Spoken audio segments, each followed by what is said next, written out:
Hello भाई मैंने जदि आपण मैंने भी जदि फॉरेस्ट का फायरमैन का जे पकेसन और प्रिपरेशन करुछन तो आपण मन को का जे खाई वीडियोटा मुई आपण मन के आज ओडिशा ने केनटा काण बोली कहिसन तो सेनर जीके विषय क्वेश्चन आंसर डिस्कस करमी तो वीडियो के पूरा देखन।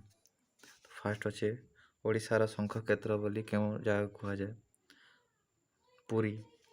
ओडिशार गंगा क्या कह जाए बैतरणी। ओडिशार अर्क क्षेत्र केउठी अवस्थित कोणार्क। ओडिशार स्वर्ण क्षेत्र क्या कह जाए महांगा। ओडिशार भातहांडी क्या कह जाए बरगढ़। ओडिशार विहंग विहार केउठी अवस्थित चिलिका। ओडिशार काश्मीर क्या कह जाए दारिंगबाड़ी। ओडिशार काशी क्या कह जाए भुवनेश्वर। ओडिशार इस्पात सहर केउठी अवस्थित राउरकेला। ओडिशार भंज विहार केउठी ब्रह्मपुर विश्वविद्यालय। ओडिशार गदा क्षेत्र केउठी जाजपुर। ओडिशार तुलसी क्षेत्र केउठी केन्द्रापड़ा। तापर ओडिशार कैलाश केउठी कपिलास। ओडिशार स्वर्ण त्रिभुज पुरी भुवनेश्वर और कोणार्क।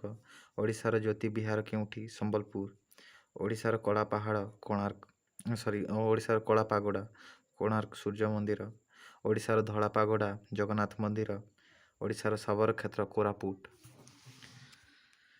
ओडिशार ओडिशार बाणी क्षेत्र केउठी जगतसिंहपुर। ओडिशार व्यास क्षेत्र केउठी राउरकेला। तो केन्टा काଣା क्वेश्चन तो एतकी एका थिला जदि आपण मनकर काजे मुई भी आरु केते केतेटा जेनटा मन लेखुचे इम्पोर्टेंट रहबा से विषय रे जिके आनमी मन निजर कॉपी रो मु जेनटा के प्रिपरेशन करछि जेनटा घुसाउजी करछि से विषय रे कामी। तो ए क्वेश्चन मन नेक्स्ट मु वीडियो रे डिस्कस करमी। तो चैनल के सब्सक्राइब कर दिथन।